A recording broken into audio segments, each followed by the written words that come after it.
y no nos metas en tentación, mas líbranos del mal. Recuerde que literalmente significa líbranos del maligno, porque tuyo es el reino, y el poder, y la gloria, por todos los siglos. Amén. Estamos en una batalla, una pelea a muerte con el reino de maldad. Existe una conspiración contra el reino de Dios. Existe un reino de tinieblas y otro de luz. Un reinado por el terror y el otro por el amor. Existe el reino de la muerte y el reino de la vida. Existe el reino de Satanás y el reino de nuestro Dios y su Cristo, el Señor Jesús. Y usted necesita escoger cuidadosamente de parte de quién está. Por favor, busque en el Antiguo Testamento el libro de Ezequiel. Deseo que estudiemos uno de los pasajes más asombrosos de toda la Biblia.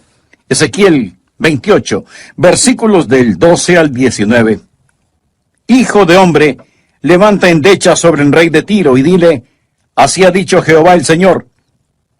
Tú eras el sello de la perfección, lleno de sabiduría y acabado de hermosura. En Edén, en el huerto de Dios estuviste, de toda piedra preciosa era tu vestidura, de cornerina, topacio, jaspe, crisólito, berilo y ónice, de zafiro, carbunclo, esmeralda y oro. Los primores de tus tamborines y flautas estuvieron preparados para ti en el día de tu creación. Tú, querubín grande, protector, yo te puse en el santo monte de Dios, allí estuviste. En medio de las piedras de fuego te paseabas. Perfecto eras en todos tus caminos desde el día que fuiste creado hasta que se halló en ti maldad. A causa de la multitud de tus contrataciones fuiste lleno de iniquidad y pecaste, por lo que yo te eché del monte de Dios y te arrojé de entre las piedras del fuego, oh querubín protector. Se enalteció tu corazón a causa de tu hermosura, corrompiste tu sabiduría a causa de tu esplendor. Yo te arrojaré por tierra, delante de los reyes te pondré para que miren en ti. Con la multitud de tus maldades y con la iniquidad de tus contrataciones, profanaste tu santuario. Yo pues saqué fuego de en medio de ti, el cual te consumió, y te puse en ceniza sobre la tierra a los ojos de todos los que te miran. Todos los que te conocieron de entre los pueblos se maravillarán sobre ti. Espanto serás, y para siempre dejarás de ser. En una guerra es absolutamente necesario no subestimar al enemigo. Debemos conocer a nuestro enemigo. Por ello, este pasaje de Ezequiel es uno de los más importantes en toda la Biblia, para desenmascarar al diablo y verlo tal y como es, y cómo llegará a ser un día. No podemos ignorar que existen dos reinos. El diablo es el príncipe de este mundo, pero nosotros somos ciudadanos del reino celestial y vivimos en territorio enemigo. Jesús dijo en Apocalipsis a la iglesia de Pérgamo, yo conozco tus obras y dónde moras, donde está el trono de Satanás. Es decir, ustedes están viviendo en la sede del infierno. Vivimos en territorio enemigo. Necesitamos que se nos advierta esto a tiempo para poder estar armados y preparados para la contienda. El reino de maldad tiene un rey. Jesús lo llamó en Juan 14:30 el príncipe de este mundo. Entonces, ¿por qué este mensaje va dirigido al rey de Tiro? El versículo 12 dice que levantemos endecha sobre el rey de Tiro. El rey de Tiro es un nombre misterioso, un nombre simbólico dado a Satanás. Este es un tipo del diablo. Ahora bien, el rey de Tiro literalmente existió, y en los primeros 11 versículos leerá sobre él. Era un rey egomaniático que vivió en el Líbano. Él creía ser Dios, y Dios le habló una palabra de juicio, pero esta pasaba más allá de dicho rey, iba dirigida al poder detrás del trono. Verá, había alguien que hacía que este rey se comportara de esa manera, alguien que ponía sugerencias en su malvada mente, y era Satanás. Por ello, Dios se dirige al diablo a través del rey de Tiro. Se dará cuenta que en las Escrituras Dios habla a Satanás a través de otros. Por ejemplo, En el huerto de Edén, Dios habló al diablo por medio de la serpiente, ya que ésta era el emisario de Satanás. Otro ejemplo está en Mateo 16:22, cuando Pedro comenzó a reprender a Jesús cuando él le hablaba de la cruz. Y el Señor le contestó: «Quítate de delante de mí, Satanás. Me eres tropiezo porque no pones la mira en las cosas de Dios, sino en las de los hombres». Bien, ¿estaba Jesús hablándole a Pedro o al diablo? Él le hablaba a Satanás a través de Pedro cuando dijo: «Quítate de delante de mí, Satanás». Aquí tenemos el mismo caso. Dios no está hablando principalmente al rey de Tiro, sino al poder detrás del trono, al que motivaba y manipulaba a ese malvado rey. Pablo nos advierte: no ignoremos sus maquinaciones. Pero creo que existen aquellos que viven actualmente saturados de ignorancia en lo que concierne al diablo, nuestro enemigo. Hoy intentaré responder a 4 preguntas vitales. La primera pregunta trata con la creación del diablo. ¿Creó Dios un diablo? Y si Dios no lo creó, ¿de dónde salió? Porque antes que Dios no existe nada. La segunda pregunta trata con su corrupción. ¿Qué corrompió al diablo? ¿Cómo llegó Satanás a ser el diablo? La tercera pregunta trata con su continuación. ¿Por qué Dios no hace algo al respecto?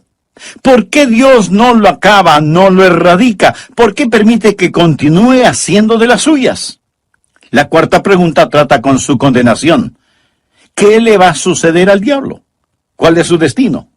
¿Cómo y dónde acabará su carrera? Es necesario que comprenda todo esto a fin de que pueda ver el cuadro completo. Dios, por medio del profeta Ezequiel, nos da un vislumbre del reino de las tinieblas. Y oro que Dios remueva el velo satánico de su mente y sus ojos, y que el Espíritu Santo le dé conocimiento espiritual sobre el reino del maligno, para que finalmente vea la victoria que tenemos en el Señor Jesucristo. La primera pregunta trata con la creación del diablo. ¿Creó Dios a un diablo? Bien, por favor, comencemos a leer nuevamente en el versículo 12. Hijo de hombre, levanta endecha sobre el rey de Tiro y dile: así ha dicho Jehová el Señor. Tú eras el sello de la perfección. Subraye las palabras de la perfección. Lleno de sabiduría y acabado de hermosura. En Edén, en el huerto de Dios estuviste. De toda piedra preciosa era tu vestidura, de cornerina, topacio, jaspe, crisólito, berilo y ónice, de zafiro, carbunclo, esmeralda y oro.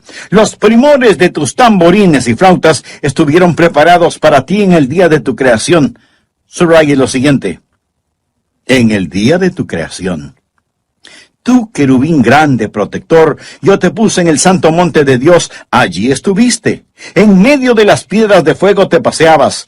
Perfecto eras en todos tus caminos desde el día que fuiste creado. Note otra vez, el día que fuiste creado, hasta que se halló en ti maldad. Dios creó a una criatura. Isaías nos cuenta que su nombre era Lucero, que significa hijo de la mañana. Esta criatura sobrepasaba en belleza y era superior en sabiduría. Dice: tú eras el sello de la perfección. De hecho, tenía cualidades musicales. Mire el versículo 13. Los primores de tus tamborines y flautas estuvieron preparados para ti en el día de tu creación. Él era como un gran órgano sinfónico. Él hablaba como un grandioso y glorioso instrumento musical. Dios está hablando de la calidad melodiosa de su naturaleza. La Biblia también habla de sus gemas preciosas, los rubíes, diamantes y esmeraldas. Él vivía en el reino de exquisita belleza mineral, muy parecido al reino en el cual vamos a vivir un día. Anticipamos con gozo ir a un lugar que tiene paredes de jaspe, puertas de perlas, calles de oro. Ese lugar habla de la gloria y el paraíso de Dios. Y en el versículo 14 habla del santo monte de Dios. Tú, querubín grande, protector, yo te puse en el santo monte de Dios. Allí estuviste. En el Antiguo Testamento, cuando se habla del santo monte de Dios, en este sentido habla del gobierno de Dios. Isaías 2:2 dice, en lo postrero de los tiempos será confirmado el monte de la casa de Jehová. Literalmente significa el gobierno de Dios. Y aquí había una criatura asociada con el gobierno de Dios. Estaba encargado de los asuntos del cielo. Yo creo que era el primer ministro del reino celestial y él trabajaba bajo la autoridad de Dios en el vasto dominio del universo. Y estaba allí, en el Monte Santo. El Monte Santo significa el gobierno de Dios. ¿Qué autoridad poseía? Muy bien, continuemos con el versículo 14. Tú, querubín grande. La palabra usada en hebreo que aparece aquí como grande significa ungido. Un querubín escogido de entre los demás. Los querubines eran el rango más alto en las categorías de ángeles. Los ángeles están categorizados según su poder. Existen diferentes rangos. Lucero era el más distinguido entre los querubines. Era un querubín ungido. La palabra protector en hebreo, según dicen los eruditos, literalmente significa extender las alas. ¿Ha visto las ilustraciones del Arca del Pacto con los querubines extendiendo sus alas? Tiene que ver con la santidad de Dios, la adoración a Dios. Este querubín no solo tenía que ver con el gobierno de Dios, sino también con la adoración y la santidad de Dios. Parece que él recibía la autoridad de Dios y administraba el universo, recibiendo la adoración de éste y pasándosela a Dios. Por favor, leamos el versículo 18. Con la multitud de tus maldades y con la iniquidad de tus contrataciones, profanaste tu santuario. Un santuario es un lugar de adoración. Él tenía cierto tipo de sacerdocio. Era una criatura increíble. Él estaba en la clase más alta de todo lo creado. Pero volvamos a nuestra pregunta. ¿Creó Dios al diablo? No. Dios creó a un querubín ungido. Dios creó a un ser perfecto, no a un diablo malévolo, no a una criatura horripilante. Note el versículo 15. Perfecto eras en todos tus caminos desde el día que fuiste creado. Dios, siendo perfecto, no creó imperfección. Esta es la respuesta a nuestra primera pregunta. La segunda trata con su corrupción. ¿Qué corrompió al diablo? ¿Cómo el diablo llegó a ser el diablo? Veamos el versículo 15. Perfecto eras en todos tus caminos desde el día que fuiste creado hasta que se halló en ti maldad. A causa de la multitud de tus contrataciones, fuiste lleno de iniquidad y pecaste. La palabra contrataciones en la multitud de tus contrataciones literalmente significa aquello que pasa por las manos, como abundancia de comercio. Verá, un comerciante obtiene algo de una persona, se la vende a otra persona y así sucesivamente ese objeto pasa de mano en mano. Él era un comerciante. La mercadería pasaba por sus manos. ¿Qué pasaba por las manos de este querubín lucero? La autoridad de Dios. Al estar sobre el santo monte de Dios, al ser el primer ministro del cielo, la autoridad de Dios pasaba por sus manos. ¿Qué otra cosa pasaba por sus manos? Él era un querubín ungido que protegía, que estaba en el santuario de Dios. Él recibía la adoración a Dios y luego debía pasarla al Padre. Pero empezó a tomar ventaja de su oficio, a quedarse con la mercancía. ¿Ha conocido algún político que haga algo parecido? Se ve en un lugar de autoridad, administrando las posesiones de otros, y se le sube a la cabeza. Empieza a pensar que él tiene ciertos privilegios y comienza a tomar lo que no es suyo. Es exactamente lo que el diablo hizo. Empezó a tomar ventaja de su oficio, de su dignidad, de su autoridad. Él comenzó a pensar, yo soy tan hermoso, tan sabio, tan importante.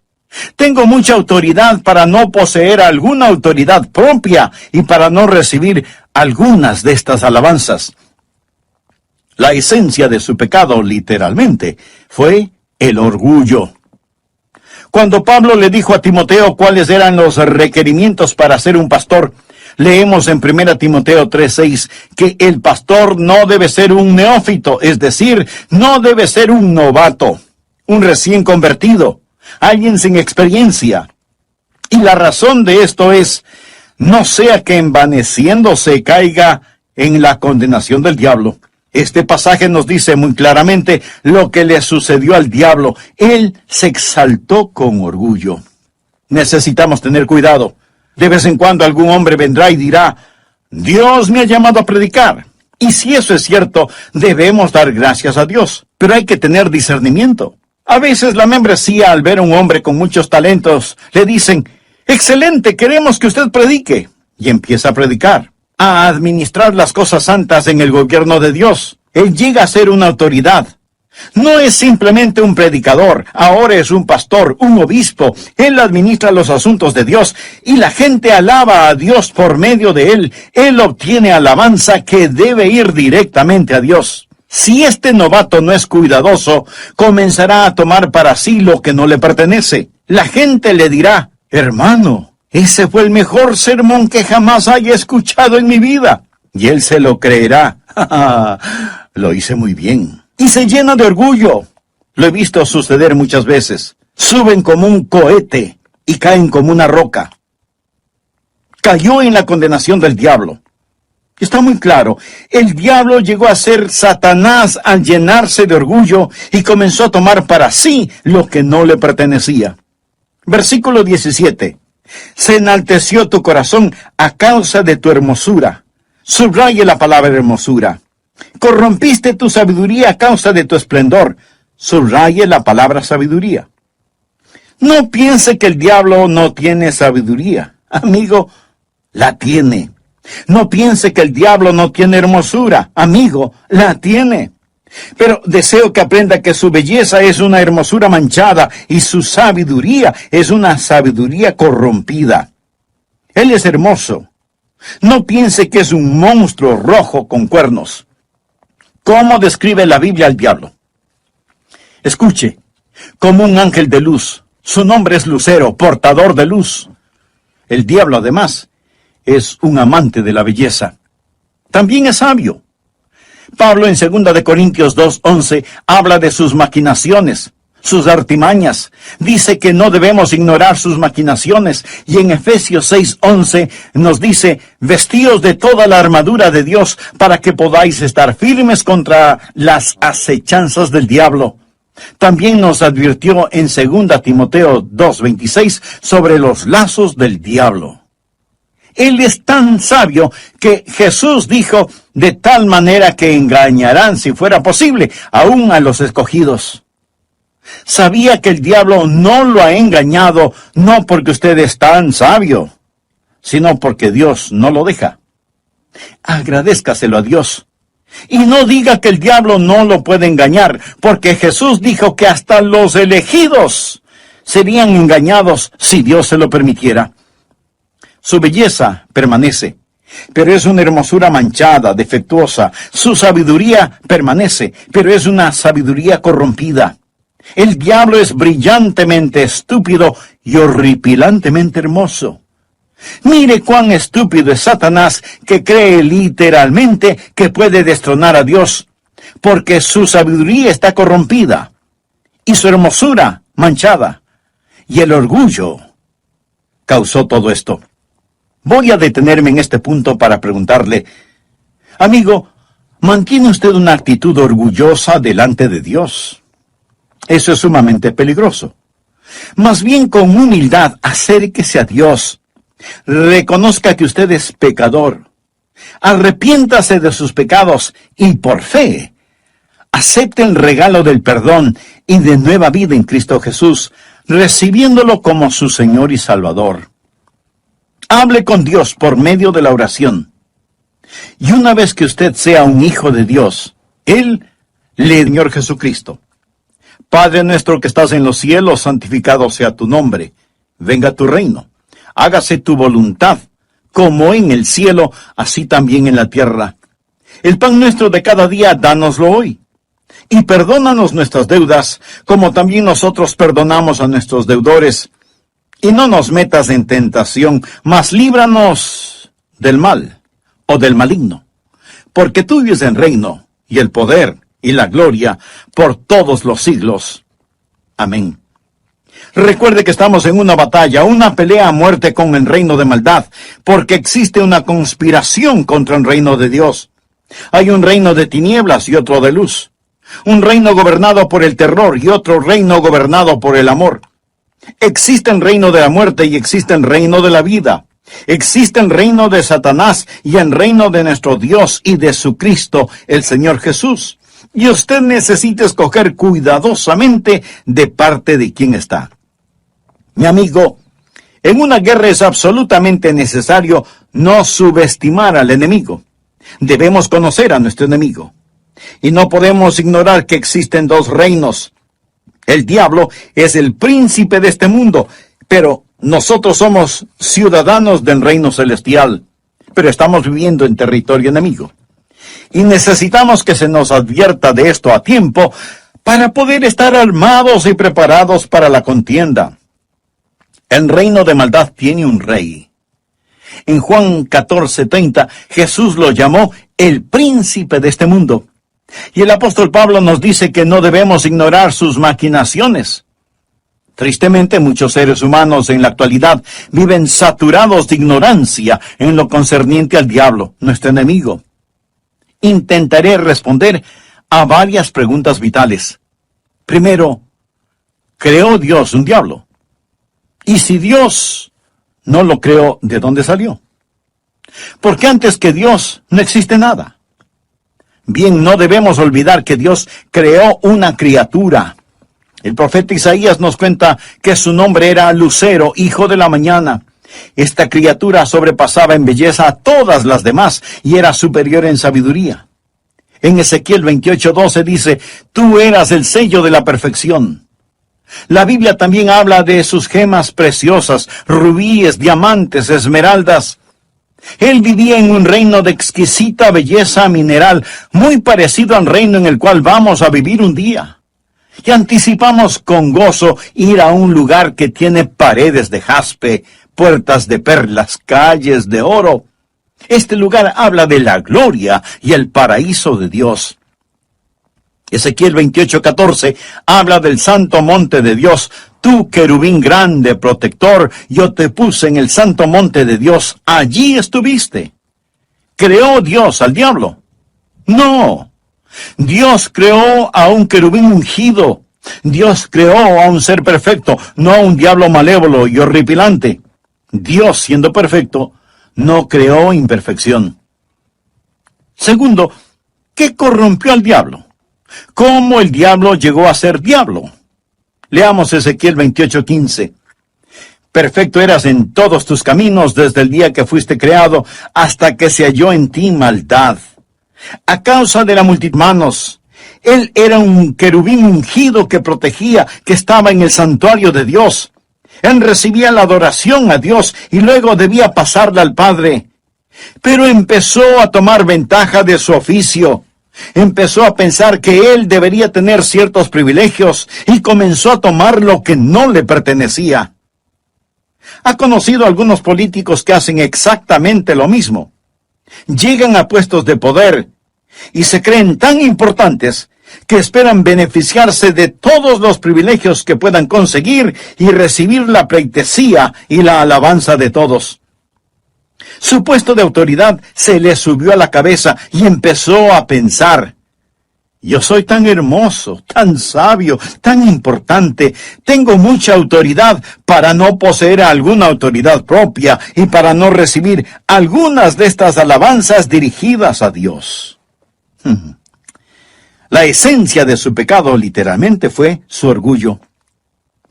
Cuando Pablo le dijo a Timoteo cuáles eran los requisitos para ser un pastor, le dijo que no debe ser un neófito, es decir, no debe ser un novato, un recién convertido, alguien sin experiencia. La razón, no sea que envaneciéndose caiga en la condenación del diablo. ¿Cómo describe la Biblia al diablo? lo describe como un ángel de luz. Su nombre mismo, Lucero, significa portador de luz. El diablo también es amante de la belleza y además es sabio. Tanto que Jesús dijo, de tal manera que engañará, si fuere posible, aún a los escogidos. ¿Sabía que el diablo no lo ha engañado, no porque usted sea súper listo, sino porque Dios no le deja? Agradézcaselo a Dios. Y no diga que el diablo no le puede engañar, porque Jesús dijo que hasta a los elegidos engañaría si Dios se lo permitiera. En 2 de Corintios 2:11 leemos, para que Satanás no gane ventaja alguna sobre vosotros, pues no ignoramos sus maquinaciones. Y en Efesios 6:11 se nos dice, vestíos de toda la armadura de Dios para que podáis estar firmes contra las acechanzas del diablo. El orgullo convirtió a Lucero, el portador de luz, en Satanás, el portador de las tinieblas. Piense por un momento en cuán terrible es el orgullo que causó que el rey de Tiro dijera, seré como Dios. Fue lo que causó que Eva desobedeciera a Dios y comiera de la fruta prohibida. ¿Piensa que Eva lo hizo por un pedazo de fruta? Ella estaba en un huerto lleno de frutas. Fue el orgullo. El diablo le dijo, llegarás a ser como Dios. Porque él conoce qué motivación tan poderosa es el orgullo. El orgullo es algo terrible. Permítame preguntarle, ¿ha discutido con su cónyuge? Jóvenes, ¿discuten ustedes con sus padres?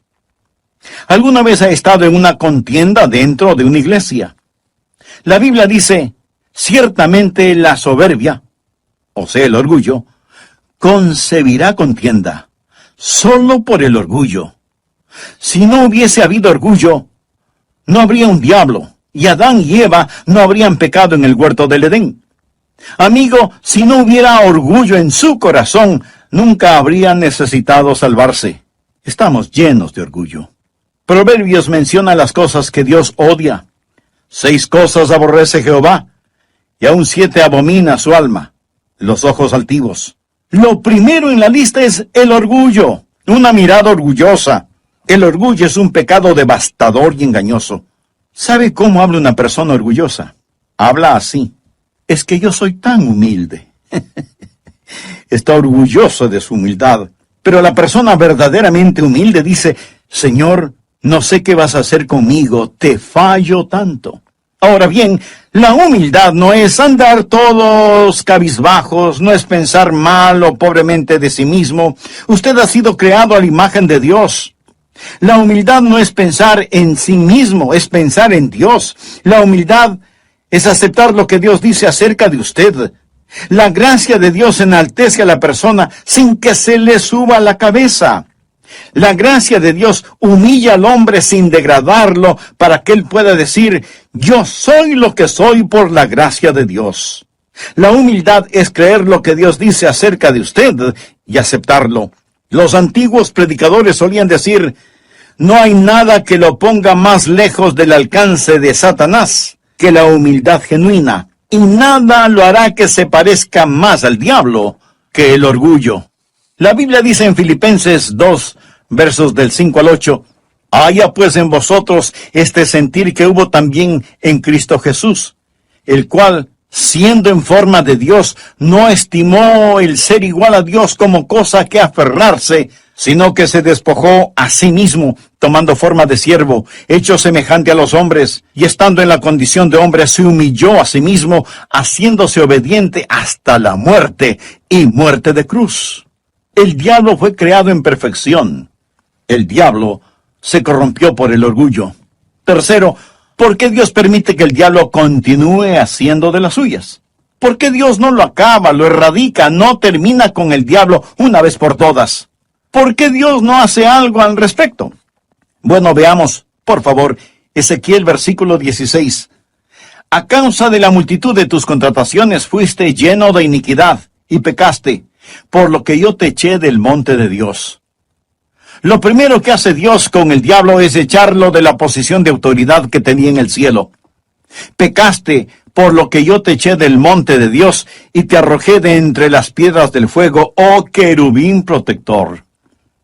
Las piedras del fuego.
Aquí se refieren al área alrededor el trono de Dios.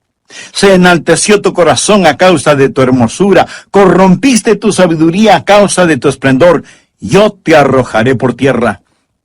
Dios echó a Satanás del cielo y ahora él es el príncipe de las potestades del aire, el Dios de este siglo.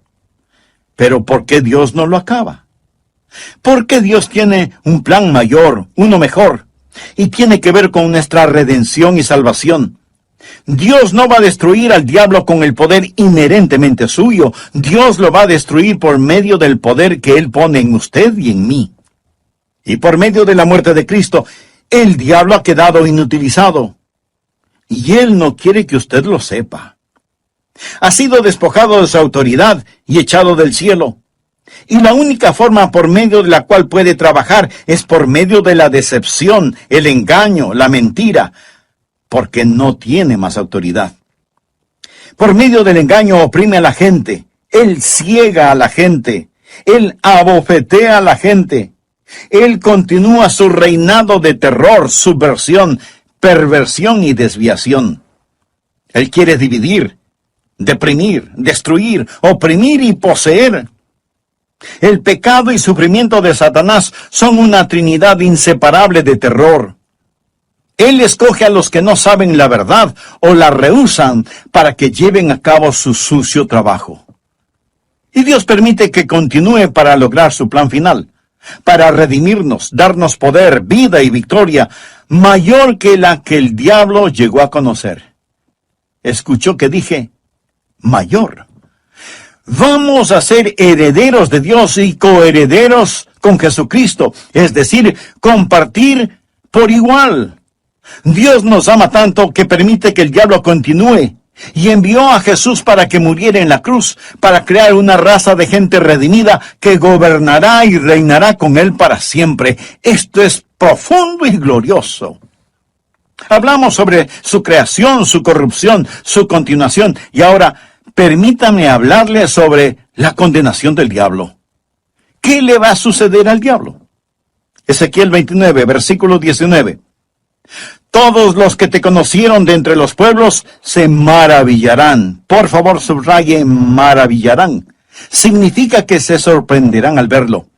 Todos los que te conocieron de entre los pueblos se maravillarán sobre ti. Espanto serás, y para siempre dejarás de ser.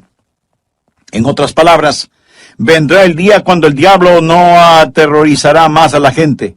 Vendrá el día cuando su poder falso, su autoridad y su belleza distorsionada le será arrebatada, será encadenado y ridiculizado. Ahora, por favor, busque Isaías capítulo 14, verso 14, en donde el diablo dice: sobre las alturas de las nubes subiré y seré semejante al Altísimo. Pero observe el versículo 15. Mas tú derribado eres hasta el Seol, a los lados del abismo. Satanás aún no está en el infierno, pero llegará a estar. Este es el lugar preparado para él y sus ángeles. Mas lo mejor está por venir. Mire lo que dice Isaías 14, versículo 16. Se inclinarán hacia ti los que te vean. La gente lo va a observar, estudiar. Al verlo dirán, miren eso. Como ver a un animal enjaulado en el zoológico. La gente se asombrará.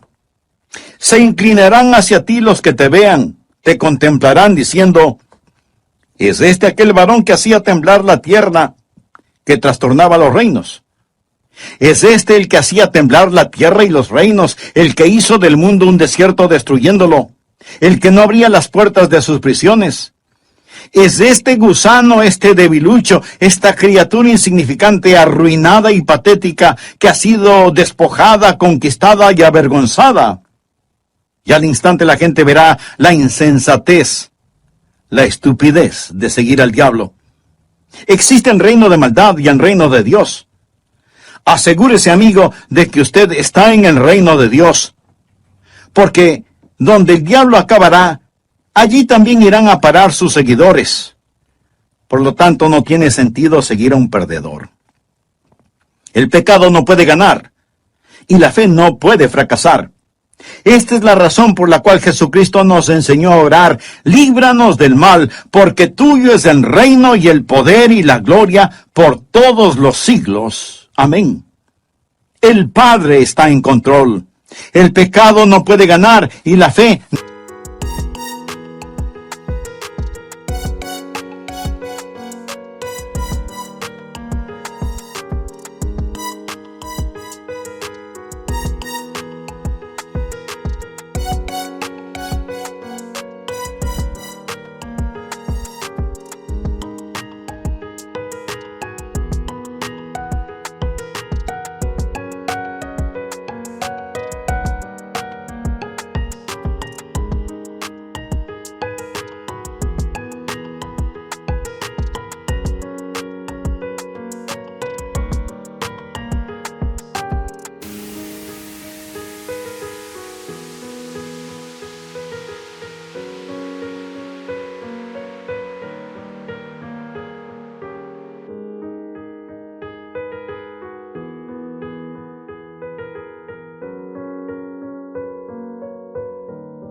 no puede fracasar.